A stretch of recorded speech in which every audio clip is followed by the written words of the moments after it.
Hey everybody, Red here. Welcome back to the Roarkshop. I'm really glad to see you. How are you? It's been a heck of a week with the moving thing and then the heat thing, and today I had a commitment with the bartenders union that I had to get done. That was supposed to just be an in and out. Showed up 10 minutes early thinking, oh yeah, get in, get out, get it done, but no. 4 hours later, I finally get done, and then I find out I've locked myself out of my house. Yeah. 4 hours! So it was a fun day. So it's good to be back and able to talk to you and be able to kind of relax. So jumping into the Q&A for today, let's see.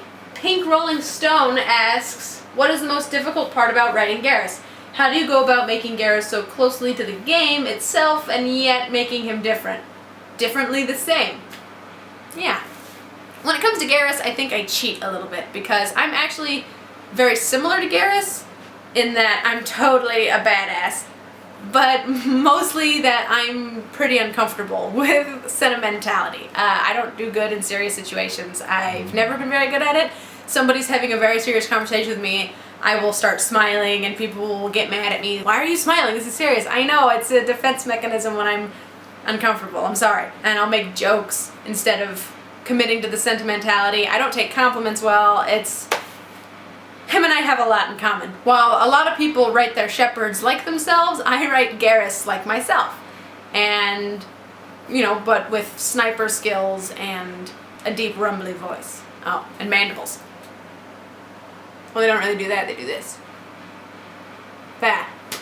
You know what he looks like. That was also the hardest part of writing Garrus too, though, is that he is such a popular character, and I wanted to make sure I kept him as close to the game as possible because he's loved by so many people that messing him up is a reason for people to stop reading, and I want people to read it, so I had to figure out how to keep him as close to his true character as possible. So when I write something, I'll say it in my head, and if I can't hear it in Garrus's voice, I'll take it out. You really got to try and keep him the way he is in the game because people get upset. So yeah, good question, Pink Rolling Stone. Moving on, Gamataku says, what would you rather eat? Meat-flavored cheese or cheese-flavored meat?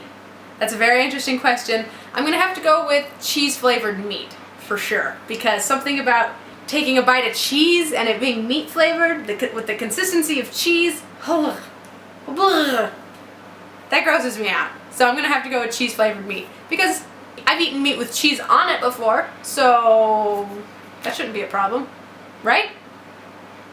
Yeah, we're gonna go with that. Good question though. It took me a while to actually figure that out. I had to put myself in that situation, taking a bite of cheese and having it taste like steak. Ugh. So, not last week, obviously, because I was in my onesie coma, but the week before that I did a Q to you and asked you guys what your favorite villain was, and I got a lot of good responses. A lot of Jokers. A lot of people like Joker.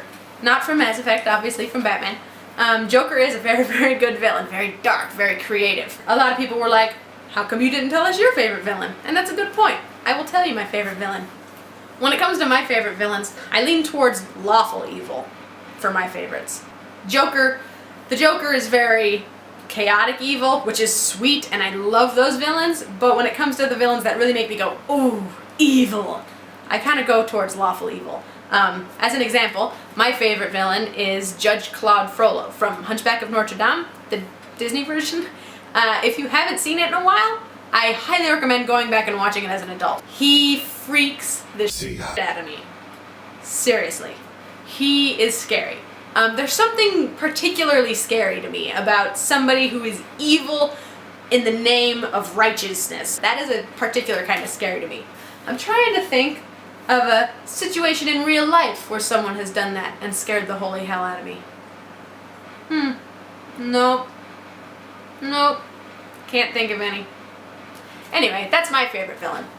As another Q to you this week, I am almost done with my next Mass Effect music video, which by request is all the girls. I did all the boys, and so now I'm doing all the girls. There are a lot more girls than there are boys. So now I'd like to know what the next thing I should do is. I would really like to do a concentrated Garrus and Shepard video, because the last one I did, it wasn't really serious. I was more or less just playing with the graphics. So this week, that's my question to you guys. What is a good song for Garrus and Shepard? Now, not just Garrus and Shepard in general. I want you to try and think about the sense and flexibility Garrison Shepherd. And I would like to lean a little bit more towards rock and roll, because all three of the last ones are poppy, and while I like hip hop, I'd kind of like to try my hand at something else. I don't know if you guys can see it from there, but my eye's a little swollen too.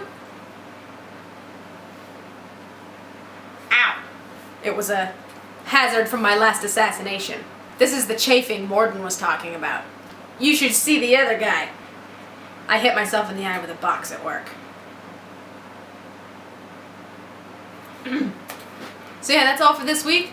As always, I wish you guys love and laughter. My name's Red, and I'm about to make you go, I love this song. You guys have a wonderful week, and I will see you next time. Bye. I see a little silhouette of a man. Scaramouche, will you do the fandango? Thunderbolt and lightning, very, very frightening me. Galileo, Figaro, Magnificat.